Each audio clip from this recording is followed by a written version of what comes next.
What's going on, guys? This is Bourbon N Ball. We're talking Week 18 streamers, starters, lineups, pitchers, a little bit of everything today for this week. You're not going to want to miss it.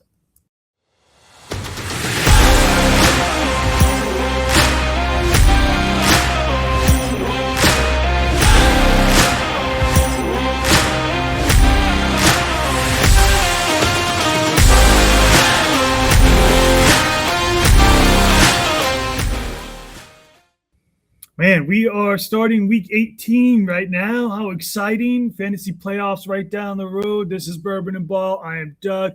There's my lifelong friend Mikey V from Clearwater, Florida over there.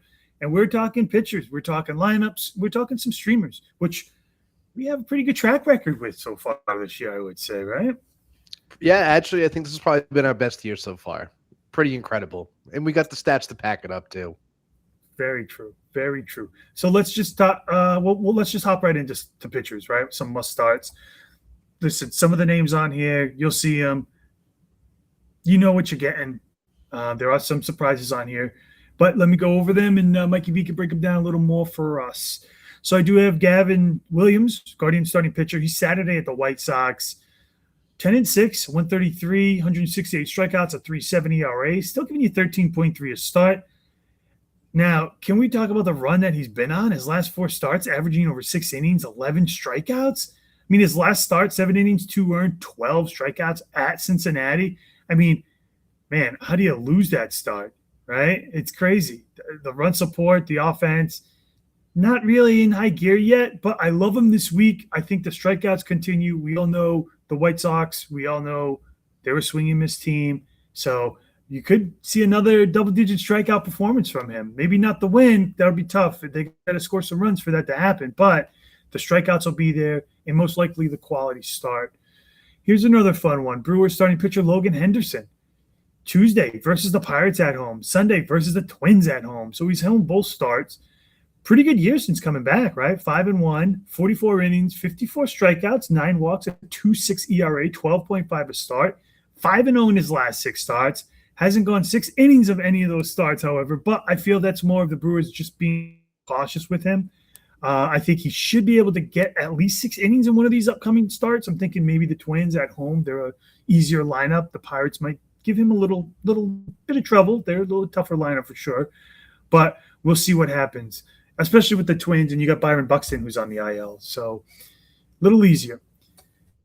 Next up, I know it says Tigers starting pitcher on here, and I thought I made the change. However, it is the Dodgers starting pitcher, Tarik Skubal. Man, Wednesday, he's going to be at the Cubs, or Thursday at the Diamondbacks. I don't care if he's playing for the Tigers or if he's playing for the Dodgers. He's still going to be a must start. 7-5, 96 innings, 116 strikeouts, 2.70 ERA, 13.9 a start. His last 6 starts, he's gone 4-1. Hasn't given up more than 3 earned in any of those starts. His 3 earned was against the Orioles. He was at home. 1 earned versus the Royals at home. 0 earned at Los Angeles. 2 earned versus the Phillies. 1 earned versus the A's. And 1 earned at Yankee Stadium. Safe to say he should get you to win. The quality start in this one. A lot of strikeouts. The only thing I would say is the Cubs would be a tougher matchup for him, but the adrenaline's going to be pumping, man. This is going to be his first start playing. You know he's going to be all in on this. It's a power move by the team for sure. So let's see how he pans out. I mean, you're going from the American League to the National League. Back in the day, you could have said, well, that's a big difference. Well, there's a DH there now, so it's not that big of a difference. But the competition's a little different. You know, the Cubs, the Diamondbacks, these are teams that are still in the hunt. So what's going to happen with Skubal, I don't know. And that's going to play a thing into our next pitcher on here, right? Dodgers starting pitcher, relief pitcher Justin Verlander. Monday at Chicago, Sunday at the D-backs. 11-2, 112 innings, 87 strikeouts, 14.7 a start. He's going at least 6 innings in his last 6 starts, averaging 6 strikeouts, going 4-0 in that span. I do like him more in the relief spot. And I think, again, the strikeout should be there for that start. The Cubs are, again, a free-swinging team. We know PCA. Even Bregman kind of swing and miss. Seiya Suzuki swing and miss a little bit. Ian Happ. So they do strike out. So, again, that where Skubal does fit in, I don't know if that maybe takes away that second start from Justin Roblowski. I don't know what's going to happen going forward with this whole rotation. And I wish I could give you up to date, this is what's going to happen, but I don't know. I don't know, unfortunately. Either way, you're starting both. I'd rather start Justin in the RP spot, give you that extra start if you got two RP pitchers in your lineups. And then last but not least, starting pitcher Ranger Suarez. Thursday versus the White Sox at home, 4-3, 100 innings pitched, 105 strikeouts, a 3.1 ERA, 9.4 start. He has been limited his last 3 starts since coming back from the injury, 2 2/3. Then he went 4 innings. Now he went 4 2/3. I think he's kind of fully fresh, finally fully stretched. And he's going to go up against, again, this White Sox. This is a swing and miss team. Strikeout should be there for him. I think it's a safe bet to put him in your lineup, feel comfortable starting him, feel good knowing a quality start or at least a win is in the cards, especially with that team going on all 8 cylinders. Yeah, Ranger Suarez is due, right? Like you said, he's been limited since he's coming off the IL, but we saw what he was doing before he went on the IL, which was vintage Ranger Suarez, right? Going 6, 7 innings, even 8 innings in a couple games this year for the Red Sox. I think you let the chains loose, right? And just let him go. Let him do his thing. He's got some great matchups ahead of him, I think, these next couple weeks, starting with the White Sox at home.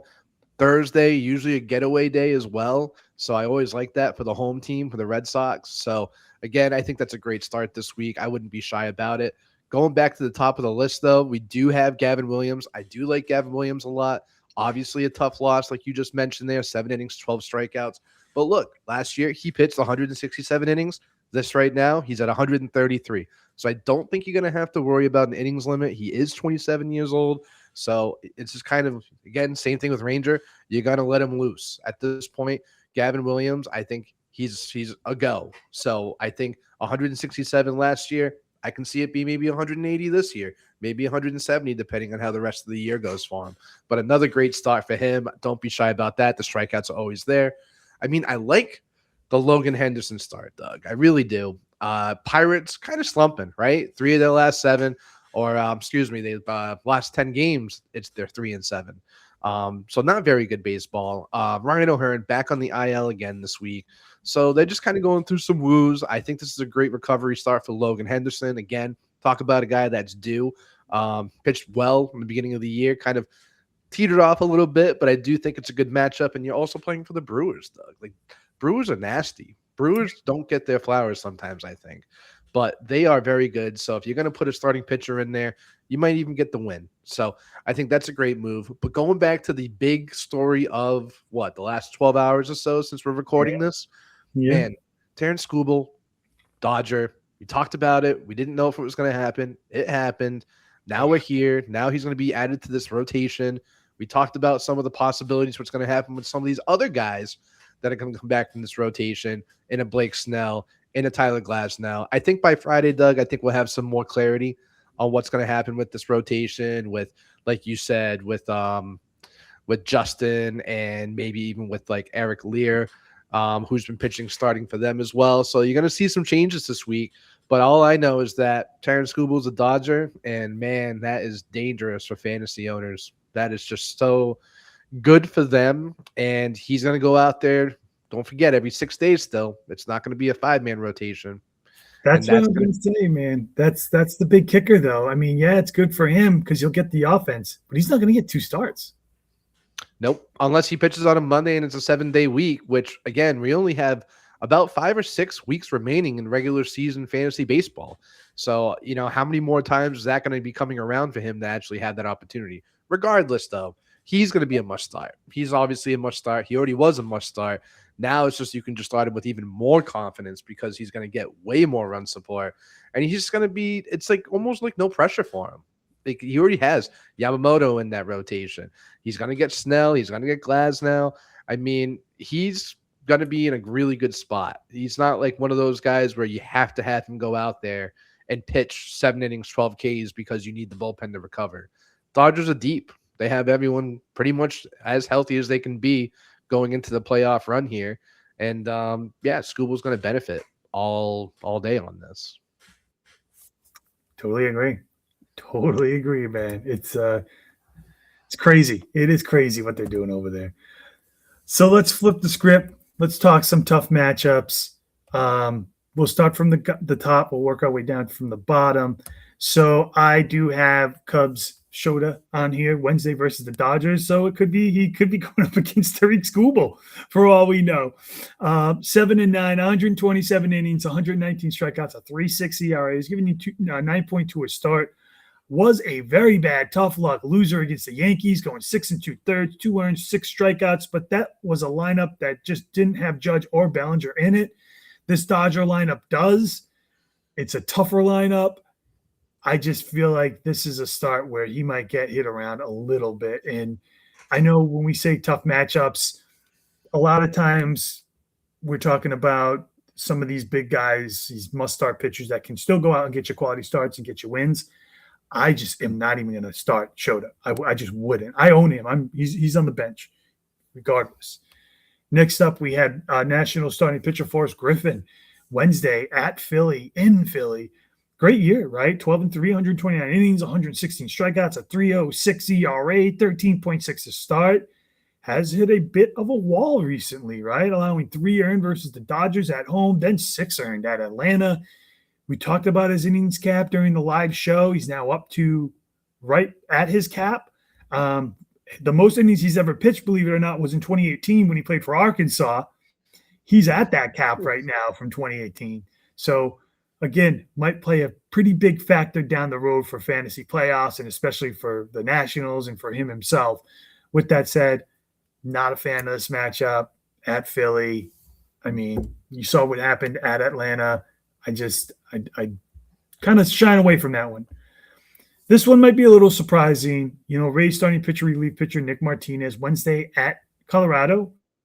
Pretty good year, 10-3, 123 innings, only 69 strikeouts, 2.7 ERA. He's giving you 11 a start. I think all you have to see in these numbers is the strikeouts to know that Nick Martinez does not overpower a lineup. 69 strikeouts. He's a contact guy. We saw what a swing and miss lineup can do to him in his last start versus the White Sox. They hit him. 6 earned, 6 innings, 4 home runs. I feel in Colorado, this could probably be a tough matchup for him, especially since he doesn't have those strikeouts to fall back on in points leagues. I would probably shy away from this just because I know you can make the case, well, the Colorado Rockies lineup isn't amazing, and who knows, maybe they do trade Hunter Goodman and that opens up something else. But for now, I think pitching in Colorado, the way he pitches, he's a finesse guy. Pitchers tend not to usually do well in that type of environment, so I might stand a little clear of him. And this one's a fun one. Guardian started pitcher Parker Messick Friday. He's against the White Sox. 8-6, 129 innings, 128 strikeouts, a 2.5 ERA. He's giving you 11.1 a start. 0-1 in his last 3 starts, only going 4 1/3 in his last outing versus the D-backs at home. I think with Chicago rolling, this might be a tough matchup for him. This might be a tough go, and you got to give Chicago their due, man. They are playing great baseball. They're playing in first place. Excuse me. It's first base. I'm saying first base because I'm thinking of Murakami because he plays first and third. But we'll get to that later on. And it might be surprising. I do have a tough start matchup for Sean Burke on here. I know he's with the White Sox, but he's playing Wednesday at Boston against the Red Sox. Great year for him. 7-5, 124 innings, 140 strikeouts, a 3.04 ERA, 11.3 to start. But look at the breakdown in numbers. He's beating teams he should be beating, right? Toronto, the A's, the Guardians. And then he's losing against teams that you'd think he'd lose against. He lost to the Astros. He lost to the Dodgers. Even a lowly Mariners offense he lost to, right? He has pitched well. He looked great against teams. But I think this Red Sox lineup should wear him down a little bit. He did not look great against the Yankees last start. Got a no decision. The lineup, again, didn't have Judge, didn't have Bellinger. So, I don't know. I think it's going to be hit or miss with him this start. I think he should look good. Strikeouts should maybe be there. But this Red Sox team is rolling, and they're at home. And that's a tough thing to do, man. It is really tough. It's a tough task, for sure. Yeah, and the segment's called Tough Matchups. We call it Tough Matchups for a reason. We're not saying don't start him, but we're just saying you might run into some roadblocks. Sean Burke, that's your boy, Doug. We've been talking about Sean Burke for weeks now. You pegged him. We've had him on the waiver wire pickups a few weeks ago as well, before he really started getting going like he has these last 5 or so starts. There's still quality in him, but again, like you said, these Red Sox are rolling right now. They're beating Dodger teams over there out west right now. Like, they're looking really, really good. They're not the same team that we saw in April, May, and June. So you got to give them their due. So again, steer a little clear maybe with Sean Burke. And again, the White Sox are actually playing some pretty tough matchups coming down the stretch here. Obviously, they just had the Yankees. They're playing a first place. So you got me saying first base. A first place Rays team over the weekend too. And now you get the Red Sox team going into the early of the week. So tough matchup across the board. Same thing with Parker Messick. We talked about the innings limit a little bit. Parker, he's getting to a point where it's starting to show a little bit. The outings are getting a little bit shorter. There's just a little bit more of a leash on him in his outings. And I think at 25 years old, I think he's got maybe about 350 innings total pitched between minors and majors. I think he's got 120 going into next week. So a lot of the bulk has been done this year with that number. So again, I think you'll see a little bit of regression, but he plays for a pretty good Guardians team still. I do think he's going to be serviceable, but maybe just not this week. I'm just not buying it with the White Sox. Shota. Let's talk about Shota real quick. Tough week. I think the talk of the town right now is, do you think he was tipping pitches? And I think to answer that, yes, I do think he was. I do think there were some things going on. There were some really good videos. I don't know if you follow Pitching Ninja and all, Doug, but it's a great follow. He breaks down these pitchers, and he was really picking apart Shota. And maybe there was something going on. They picked up on him, and New York kind of hit him around a little bit. But now I think you got a week to recover. We'll see if he can fix those tips. But right now, against the Dodgers next week, I am steering clear. And especially if it's a Skubal outing, I'm just, again, not loving it. And again, until he figures it out, I think I'd be doing the same thing too, Doug. I'd be keeping him on my bench until he starts producing again. Forrester Griffin, great story, right? KBO, everything else. But we said it last week. You just said it again. He hasn't pitched this much since college in one season. That's incredible. What was that? Almost 8 years ago, 2018. Mm-hmm. Unbelievable. So again, there's going to be a little bit wear and tear. And there's also that possibility too, where as we're scheduling this is on a Sunday, we're doing this. Forrester Griffin might not be on that Nationals team. They might decide to say, hey, we're going to try to sell this guy high. We didn't expect this much production out of him. Maybe we can get a little bit more for him on the market. I know people are making phone calls for him as well. So we'll see about that. But again, I'm probably steering clear right now against the Phillies this week. Just kind of a tough matchup altogether. And then again, he hasn't been that same caliber guy that we saw back in May. And then, last but not least, for sure, is Nick Martinez. I mean, very surprised you had him on this list. I can totally understand where you're coming from with that. Last outing, 4 earned runs. Didn't look great. He still did go 6, though.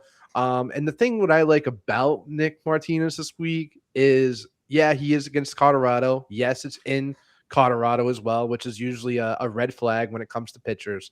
But I just don't know where this Colorado team is going to be. You touched on it a little bit. They might be the biggest sellers out of the whole entire league because they got some big bats that they can move and get some, draft capital, prospect capital. There's some options there for them, especially with Hunter Goodman on the block. So, by the time Wednesday strolls around, you might not have Jake McCarthy. You might not have Mickey Monick. You might not have Hunter Goodman. There might be a cleaned house, and then all of a sudden you're just dealing with we call them 4A players, guys that are kind of in between Major League Baseball and AAA. I call them 4A. I think you might see some of that this week. So, yeah, it's a tough matchup because it's in Colorado, but I'm not too worried about it, if I had to be honest. So if lineup's got to be set on, and you're in a weekly league, and they have to be set on Monday, and there's been no traction as far as people being moved yet, you still starting them?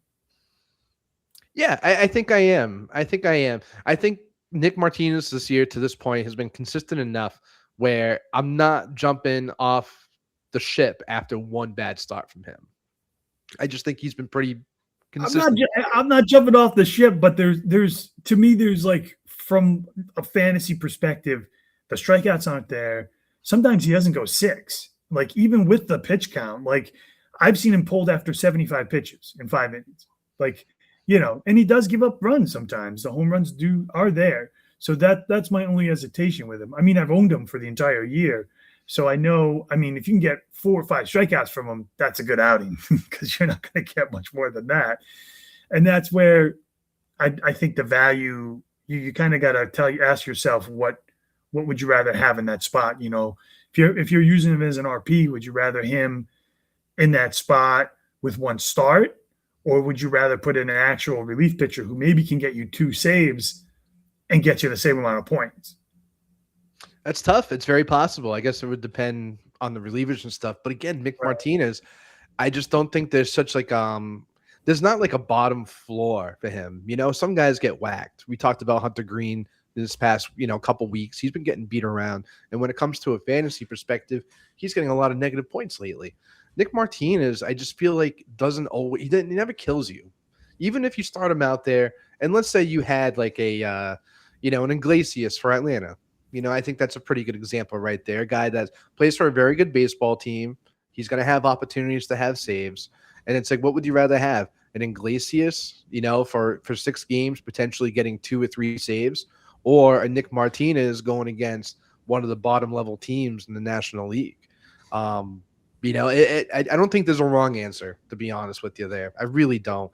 Like you said, if Nick Martinez does get hit around a little bit, yes, he doesn't have the strikeouts to back it up, then all of a sudden it becomes a loss, and now you're only looking at maybe 2 or 3 points tops. That's worst case scenario for sure. But I don't think he's going to do that. I just don't think he's going to do that. Colorado's just a bad team. They're so bad. I know. I like I said, I mean, I'm looking at it now. Yeah, I mean, he's really only given you negative points 3 times in the year. He gave you -6 last start, gave you -8 earlier in June, excuse me, versus the Tigers. To me, that looked like that would have been a winnable matchup, right? He gave up 6 earned in just 4 innings, and then he got the loss against the Pittsburgh Pirates. They gave him -2 points there. But then again, you're looking at strikeouts, 2, 5, 0, 1, 3, 3. It's like, I mean, he's only given you over 20 points twice. That tells me right there, only 3 starts out of how many? About 20 or so at this point. That's not horrible. Obviously, it's not great, but it's not horrible at the same time. And then only having a couple starts over 20, that just tells me that it's just kind of that window of pocket of ceiling and floor that he has, where it's just kind of like the middle. It's like he's never going to kill you, but he's never going to go, 7 innings, 13 Ks, and a quality start win. That just hasn't really been his MO this year. But he has been pretty consistent. He plays for a good baseball team, too, on top of that. So, I don't know. There's still a lot to like. But, again, it's a tough matchup still because you're in Colorado. Ball still gets hit around. And then also, like you just said, he just had negative points his last outing. So, I can see the caution. I can definitely see the caution. Yeah. And I mean, I'd probably say start him if I knew he would give you a quality start. But his quality start ratio is like 50-50. Like you look at his things, 4 innings, 5 innings, 5 and 2, 6. There's a couple 7s in there. But other than that, it's like you don't know if he's going to go and give you the quality start or not. He's 50-50 on it. And that's the other thing to take into account. If he was playing at home, I would say, Colorado, they're in Tampa, play him.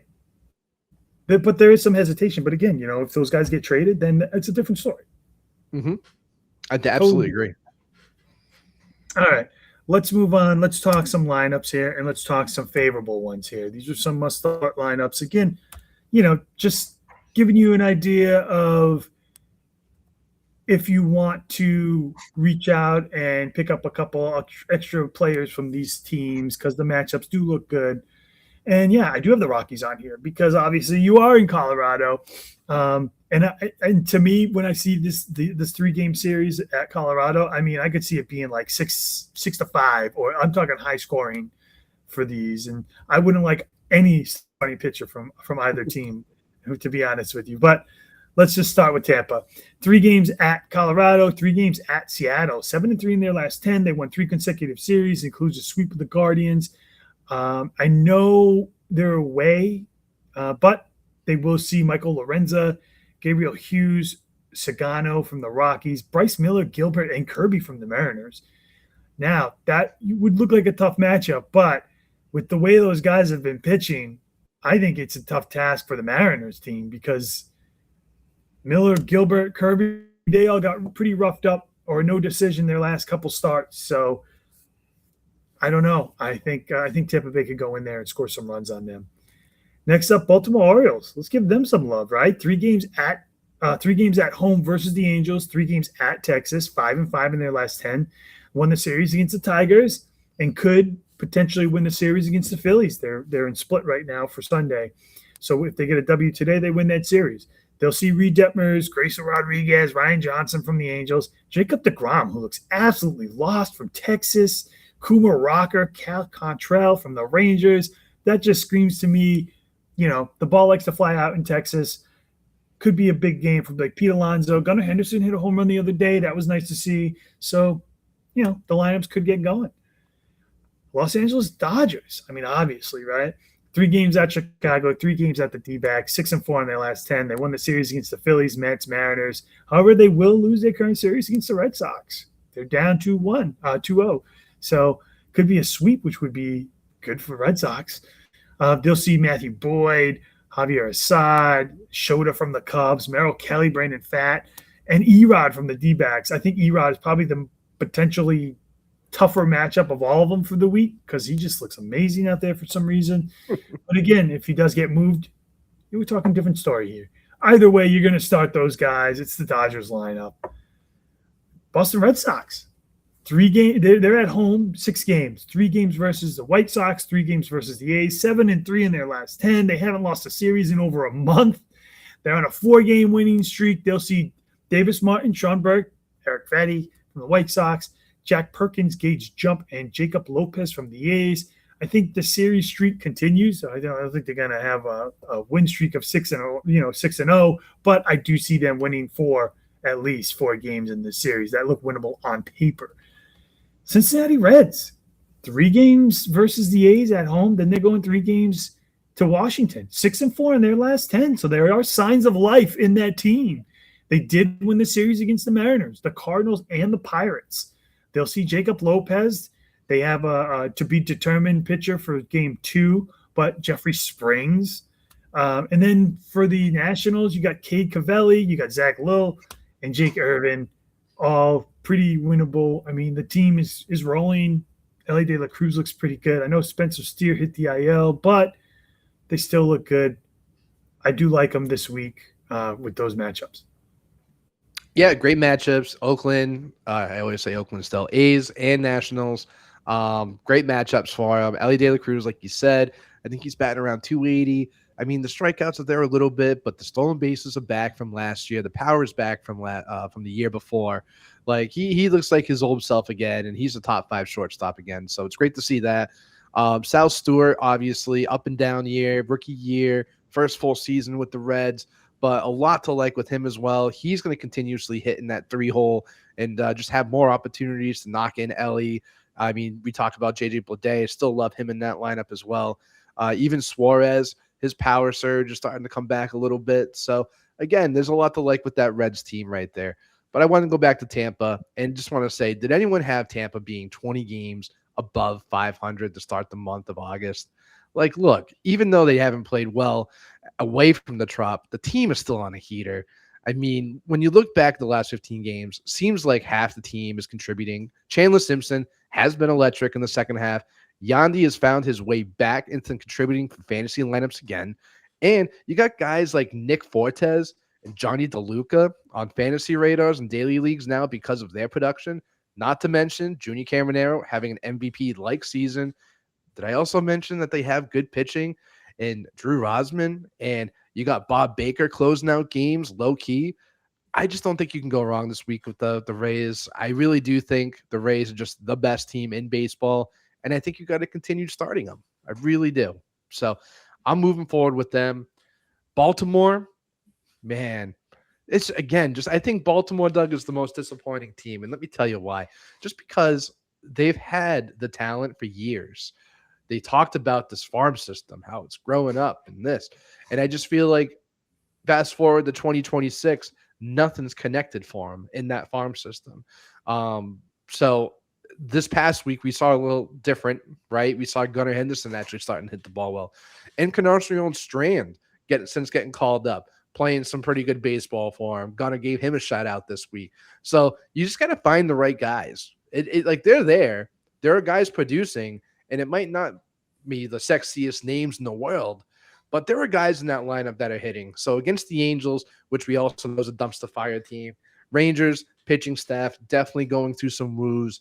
Yeah, I'm okay with starting some Baltimore guys. I also believe Adley should be back toward the end of the week. That's kind of where it's trending toward. Not official yet, but they're going to get some help soon in that lineup. And then, like you said, the Dodgers, what else can you say about them, man? Like, it's just so ridiculous how good they are. Ohtani, yeah, he's a little beat up right now, but all the other guys are still producing in that lineup. I mean, who knows what they're going to do with the trade deadline here still. Obviously, they just got Skubal. I don't think they're done. We talked Friday, Doug. We do think they need a power bat. We do think they need a catcher still because Will Smith isn't cutting it. So they could even get some more reinforcements by the time the week starts. So, again, just incredible for them. Dodgers fans, good looking for you. And then the Red Sox. I mean, what else can you say? Got to ride the high hands. And that's really about it. I mean, these guys are producing on an insane clip. You know, Wilson Contreras has that power bat still.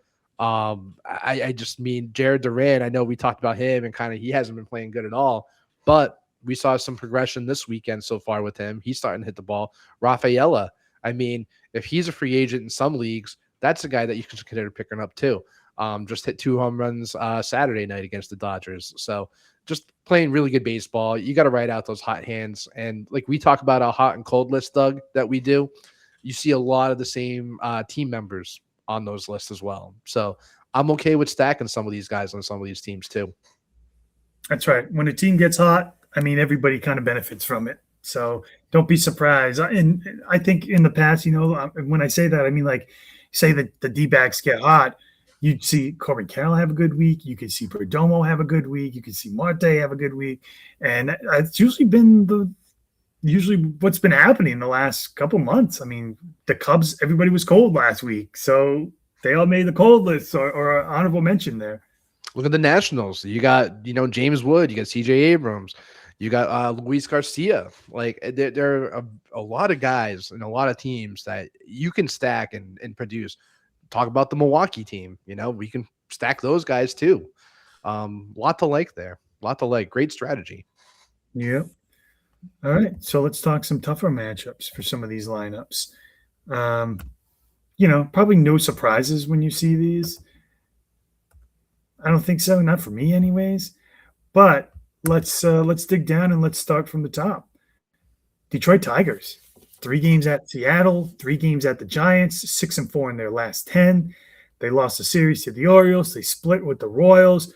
They'll see Emerson Hancock, Brian Wu, and to be determined because Luis Castillo's gone. So maybe they'll go with a 5-man rotation now. Maybe they'll call up Cade. Who knows what they're going to do? It is going to impact, like you said, rotations this week. You're not really going to know what's going to be set until like Friday, I think, you know. And again, I do have Sean Burke in there. I think he is still lined up because they have just a traditional 5-man rotation. So I don't think that's going to hurt his start at all against the Red Sox. But with the Giants, they'll see Robbie Ray, they'll see Logan Webb, they'll see Landon Roop. So they're going to see the studs. They're going to see the studs. So it's going to be a really tough week for that Detroit Tigers team as far as hitting, from what I'm concerned. And then I do have Seattle. And yeah, okay, I do have Seattle and I do have the Tigers on here. But they're both playing some better pitchers, you know. 3 games versus the Tigers, 3 games versus the Rays. Yeah, they're at home, 3-7 in their last 10. Last series they won was 2 weeks ago against the Giants. They'll see, as of now, Troy Melton. They were supposed to see Skubal. He's gone. Casey Miz, he might be gone. So that whole rotation right now is a work in progress this week.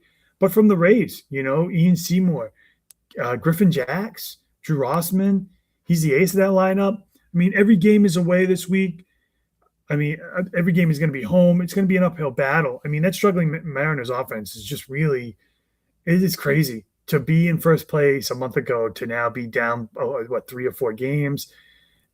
Man, I thought they were going to walk away with that division. I thought they were set. I thought the rotation was good. They just falling apart. It's just tough to see as a fan who owns half of that rotation. I can honestly tell you, I mean, they're all looking a little rough. And I do have the Colorado Rockies on here. 3 games versus the Rays, 3 games at St. Louis against the Cardinals, 4-6 in their last 10. They did split a series with the Nationals earlier and will currently win the series against the Royals, but they'll see Ian Seymour.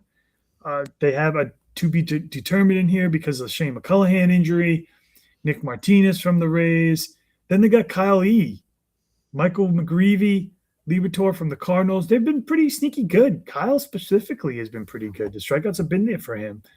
And he's a relief pitcher eligible, I believe. Mm-hmm. Then the Toronto Blue Jays. 3 games at the Astros, 1 game at the Cubs, 3 games at the Phillies. 6-4 of their last 10. They did win the series against the Nationals, and now it looks like they might pull off the Cardinals one. But, man, what a fall from grace. This was a team that held on to the first place AL East for almost 30 days to start the season, and now they are in dead last. Obviously, I think it all starts with Vlad Jr., horrible season he is having, averaging just 2.2 a start in fantasy, just 6 home runs. I think that's what happens when you draft a player based on playoff production. We've seen it in the past. You can make the case for Corey Seager years ago with his World Series performance, and I'm sure we'll see it this upcoming draft with whomever outperforms or overperforms in the playoffs this year. It is what it is.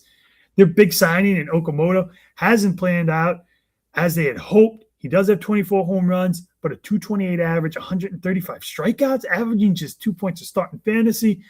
This is not what that team envisioned at all. You got Kevin Gausman doing Kevin Gausman things, a 4.45 ERA, 7.8 to start. We told you his hard start wouldn't last. Dylan Cease, he's been their only light in this long tunnel of gloom. But even at times, he's looked horrible. He gave up 4 runs here, 5 runs there.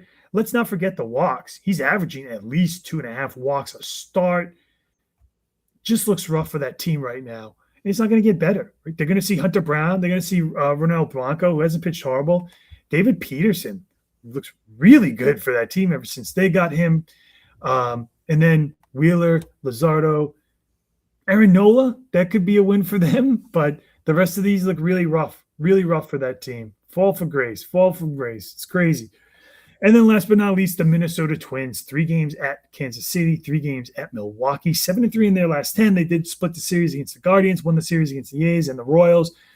But now they're going up against Noah Cameron, Michael Wacha from the Royals. They'll see the Miz himself will be there making a start. How long is he going to go? What's going to happen? I can't tell you, but he is slated to pitch. Brandon Sprott, Logan Henderson from the Brewers. So a tough week for the Twins. Even though they've looked good these last couple of weeks, still in the hunt, but they do have some rough matchups as far as who they're going to see from a pitching perspective.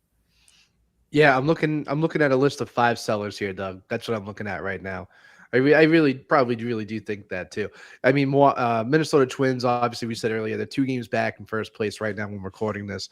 But really, when you look at their team and look up and down their roster, it's not really that great.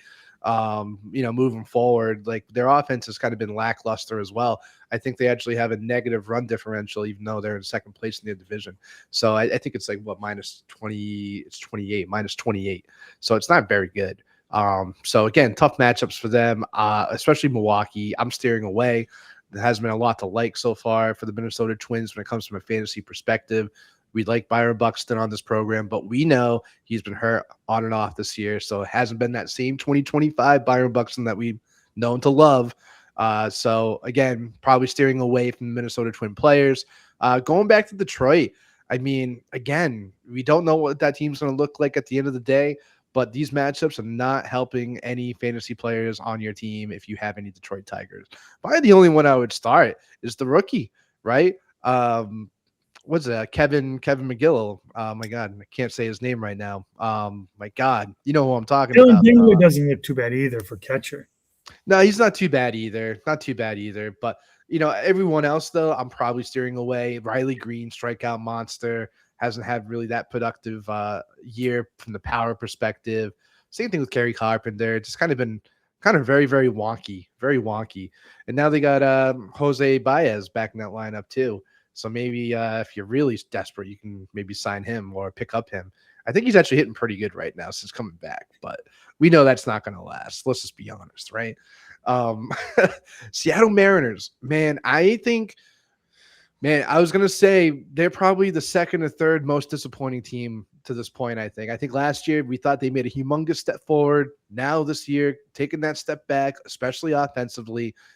Pitching a little lackluster than what we've been used to for sure from the production standpoint. These matchups, again, tough, maybe so much with the Tigers, but like you said, that back end of the weekend with Gilbert, with Kirby, probably going against the Rays, that's not the easiest task. So again, I just don't know what Seattle is going to be doing at the deadline. Maybe Randy Rosarina is going to be off that team too. Been hearing his name in rumors.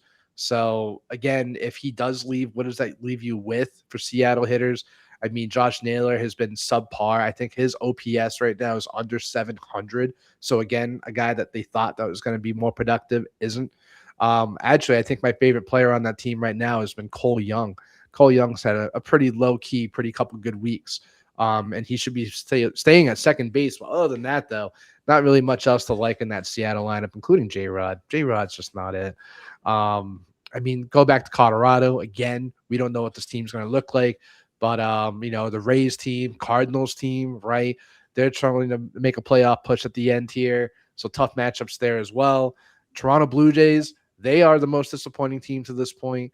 Not the second or third. They are the most. They went to the World Series last year. They had pretty much the same team come back for the most part, and including adding on additions to this team. And it just hasn't worked out to this point. They have a negative run differential, which is crazy because of how good their offense was last year. And again, with where they are in the standings right now, you might be seeing some moves. The name I'm hearing is George Springer. He's 36, I believe now. He's probably looking for another playoff push, another World Series run. So they might give him that. So he might be out of that lineup sooner than later. You touched on Vlad. Vlad has just had a horrific year to what we understand what his standards are. So again, just really tough to trust anybody in that lineup right now. Anybody. Yeah, like you said, it is a pretty big disappointment for that team and where they've come from and what they're doing. I don't know, man. It's going to be really interesting to see. I wonder if they kind of regret that Vlad contract right now because, I mean, this was a guy that people thought was going to hit at least 40 home runs for the next 10 years, and he's got 6. Yeah, a lot of money spent in that organization. They spent $240 on Dylan Cease. They spent money on Okamoto. That wasn't just a freebie there either. So they've got a lot of money spread around, and including Sandon Terre, who has obviously been on the IL this whole entire year.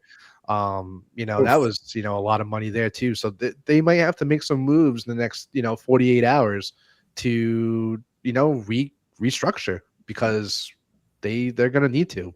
This isn't the team. Yeah. All right. Well, let's talk ILs. So again, this is the time of year where these injuries could really crush your fantasy team. Like, I mean, you're getting ready to make a playoff push, and next thing you know, you have people hitting the IL for the next 8 weeks, and now you're kind of up the creek without a paddle to say. So let's talk about some recent injuries for this past 7 days. We'll talk streamers, and then we'll give you some injury updates. Some good news, I think, on the injury updates if you're holding. So first and foremost, Red Sox newly acquired first third baseman Curtis Mead was placed on the 10-day IL with a left wrist fracture. The timeline 6 to 8 weeks. So he might not be around for that playoff push. He's definitely not going to be there for the push. He might be there for maybe if you make a deep playoff run, you might be able to have him like that last week or so there. But other than that, yeah, I don't think he's going to be there. Twins outfielder Byron Buxton, he was placed on the 10-day IL. He's got that right hip impingement. This is the second time in 3 weeks he's on the IL for this injury. Currently no timetables, so owners really just kind of have to hold and pray. I don't know what they're going to do. As of now, it does sound like it's just going to be the minimum. But again, they could elect to rest him a little more if they continually fall out of that playoff push. Rays starting pitcher Shane McCulley, he was placed on the 15-day IL with a back injury. They think the injury is going to be minor. He could only miss 2 starts, so something to just watch if you're an owner. And then you touched base, Pirates first outfield DH, Ryan O'Hearn. He's on the 10-day IL with a left quad strain. They're saying 6 to 8 weeks, similar to Meade. He could be back in time for the late round of the playoffs. He could not. This is that time of year where if these injuries do linger, if they do hit a snag, then they're droppable. Yeah, like you said, it's 6 to 8 weeks. We're getting close, Doug. We are really close.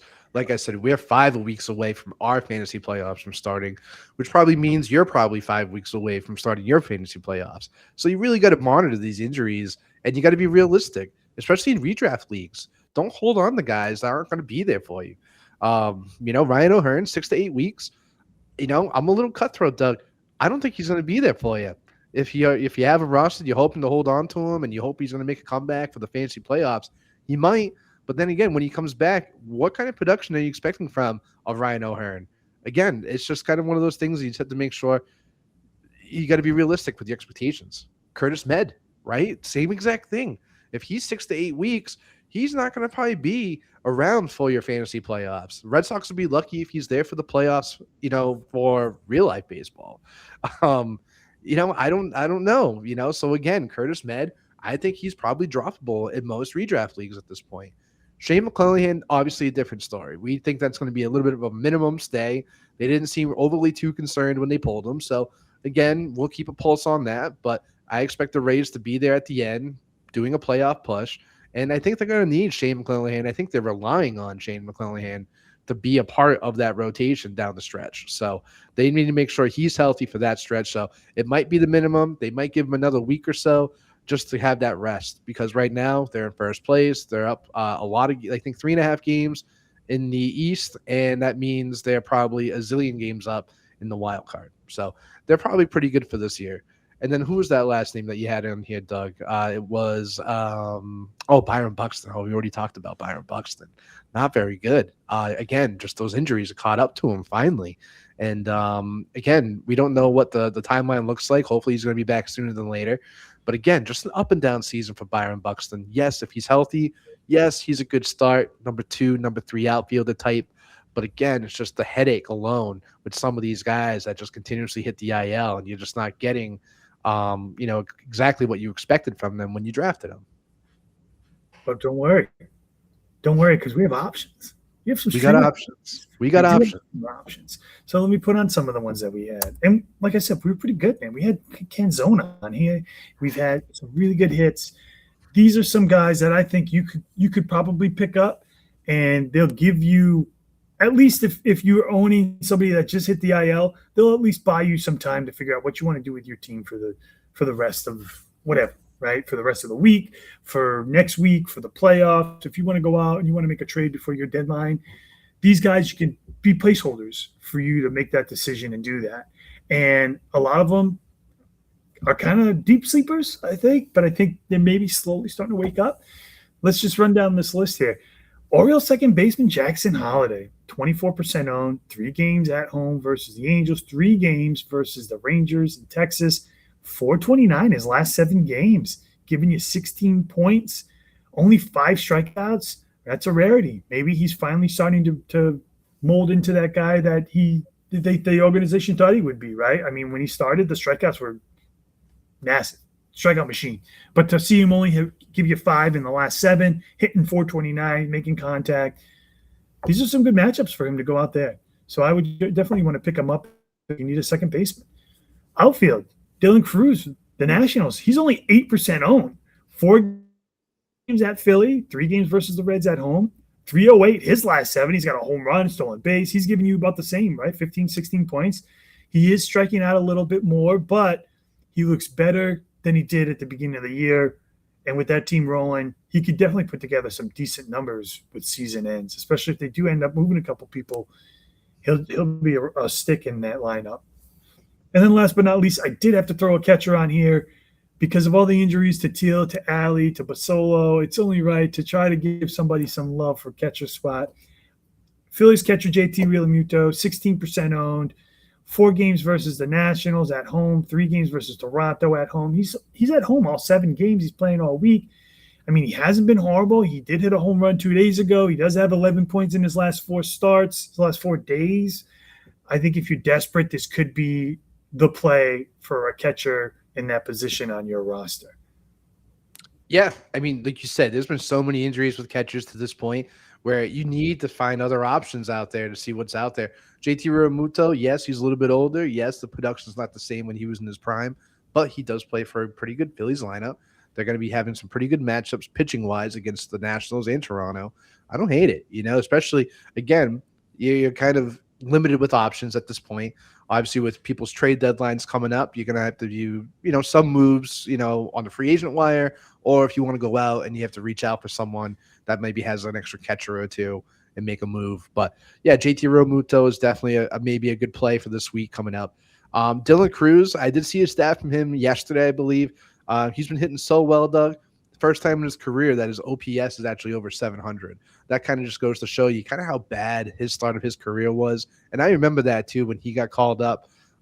He was not very good. And he was a top 5, draft pick when he was drafted too. So there was a high expectation early on with him. And I think, between him and even Jackson Holiday too, I think sometimes they get a bad rep because, again, when you're drafted at that point so high in drafts, your expectation is just a little bit more than other people's, especially early on. And like Jackson Holiday, he was like 20, 21 when he got drafted and he got called up to the majors. He was super young. Sometimes these guys need time to develop. And maybe we're starting to see it with Jackson Holiday now. The old rule of thumb is when you look at a player and you look at them in a jersey and you're like, yeah, that guy fills the jersey, And what that means is that the guy is maturing. He's getting bigger. He's going, he's filling out the jersey. He's growing up, right? When Jackson Holiday got called up, he did not fill out that jersey. I remember Byron Buxton too. Same exact thing. He did not fill out that jersey. Some of these guys are late bloomers, and maybe Jackson Holiday is one of those guys. The talent is clearly there. It's generational for sure. And maybe now he's just trying to put it together. So against the Angels, against the Rangers, 24% owned, that could be 50% owned if he continues to streak for sure. So I really like Jackson Holiday. I really like Dylan Cruz. And if I'm going to pickle at catcher, I'm cool with JT Realmuto. All right. So let's talk pitchers for stream. Pitchers for stream. There they are. Ooh. I know I thought some pretty decent names out there if you want to go over numbers. Let's just start first and foremost, man. RPSP, Ian Seamer with the Rays, man. Only 19% owned. As of now, 2 start. Monday at the Rockies, Sunday at the Mariners, 7-3, 2 saves, 10 holds, 78 innings, 90 strikeouts, 28 walks. Yes, a 4.3 ERA, 160 points. But since being put back in that starting role, he's been pretty dominant lately, going 4-2, averaging 6 strikeouts a start. I know the Rays sometimes have him start or have him come in for long relief. As of now, he is slated to start. But even if he comes in for long relief, he could be a source for cheap wins in that RP spot because I do see him. And, I think that's the best thing is when you own a guy who's a relief pitcher and he comes in the 3rd or 4th inning, pitches 3 innings and gets you a cheap win. Like, that's hilarious. I love that. And so that's why I don't hate if that's what his role is in these next coming starts. Hey, if you're up 5-0 and you're like, okay, you know what? It's the 3rd inning. Let's have him go in, and he gives you 3 innings. You're going to get the win. Yeah, it hurts you with the quality start, but at the end of the day, it's all about getting a win. It's where more of the points are at. So then I got Royal starting pitcher Noah Cameron. He's only 10% owned. Wednesday versus the Twins at home. Listen, not at a great year, right? 5-8, 115 innings, 107 strikeouts, a 4.5 ERA, 6.8 a start. But his last 2 starts, he's looked pretty good. But he got 2 no decisions in those starts, but that's more of the offense, not him. Listen, 7 innings, 0 earned, 8 strikeouts at Detroit against the Tigers.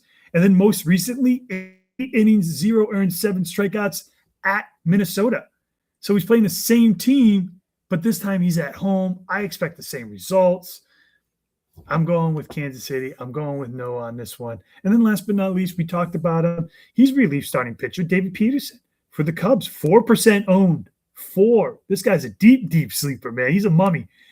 Thursday versus Toronto.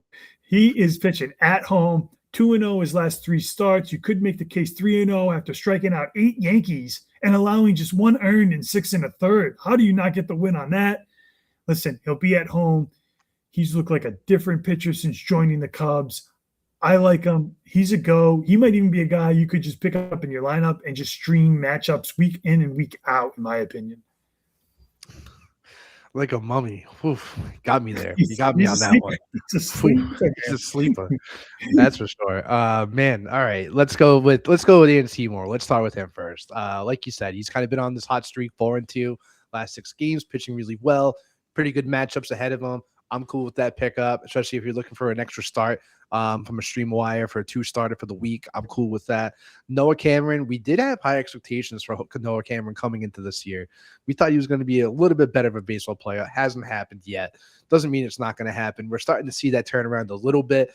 And then we also have to put up that precaution that this guy could be traded as well. Royals team, obviously going to be sellers. This guy is a little bit has an appeal for sure. So if he does match up against the Twins this week, I'm rolling with them. I'm cool with that. Home start, Noah Cameron starting to pick up the expectation that we had in the beginning of the season. Maybe it's starting to come back. And then David Peterson, talk about a guy that maybe just needed a change of scenery, huh? Like just pitching, doing his thing in Chicago and really just stabilizing that rotation / bullpen in his new role and succeeding in that as well, which is definitely something that the Cubs definitely needed is pitching. So for David Peterson to be the reliever, who would have thought that? Not me. But again, I'm rolling with them. I love me some David Peterson moving forward because if that's what's going to happen, you know, why, like you said, like it's funny because we're changing a little bit in the fantasy world where you do have these openers coming out now and, you know, only pitching an inning and then having guys like a David Peterson. We're seeing Brian Bello do the same thing in Boston now, where they're going to come out, pitch 5, maybe even 6 innings in relief and get that win, get that opportunity. You know, it's something to think about and look at. It's definitely a little unorthodox for sure. Like you mentioned, Doug, the quality start is out the window, but it's about the points. It's about the wins. It's about the strikeouts.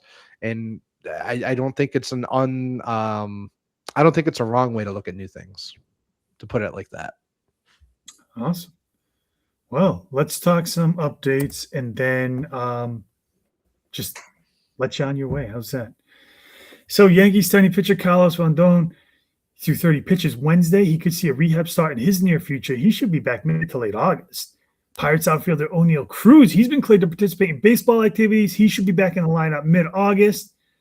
Dodgers, the rich get richer. Starting pitcher Tyler Glasnow, he should begin his rehab assignment this week. He could be back in the rotation late August if all goes well. Again, he's one of those guys, if there is a hiccup down the road during that rehab, he'll be droppable. Orioles catcher Adley Rutschman, he could begin his rehab assignment later this week, putting him on pace for returning sometime next week. And then the Brewers starting pitcher Kyle Harrison, he's expected to make his next start for the Brewers in their home opening series against the Pirates. I usually don't like putting starters in, you know that, once they get back from the IL or injuries. But I think I would play him against the Pirates at home. Yeah, I know the Brewers are really happy to see him back in that rotation. Yeah, I'm not hesitating with Kyle Harrison. He was electric when he was pitching for them before he got hurt. So maybe he is going to have maybe a clunker or two when he comes back. But I'd rather take that risk because he's pitching for the Brewers. So it doesn't matter. He can have that because they score runs. He can win the baseball game. Even if he leaves the game losing, they can still come back, and he still gets no decision. So I don't think it's a risky play when it comes back to starting from injury. I don't think that's bad. Perfect. Awesome. Well, all right, man. That is it. Have a good rest of the Monday, right? For Mikey V, I'm Doug. This is Bourbon N Ball. Love us, heart us, like us, follow us. FSAN, man. We're coming back live. We're going to bring you the hottest players. I don't think we're going to be able to give you some sell high, buy lows because the trade deadline will probably be nearing the end, but we can definitely go over maybe some really top top performers as far as owned versus how many points scored for the week in the last 7. Something to think about. Maybe talk a little more about pickups and whatnot during the show. But hop on, give us a chat, talk to us, ask us some questions, talk about streamers. Playoffs are coming, man. Now's the time to make the move. So again, for Mikey V, I'm Doug. This is Bourbon N Ball. Good luck this week. Hopefully, playoff fantasy playoff is in the road ahead. Good luck this week, guys. Get the W.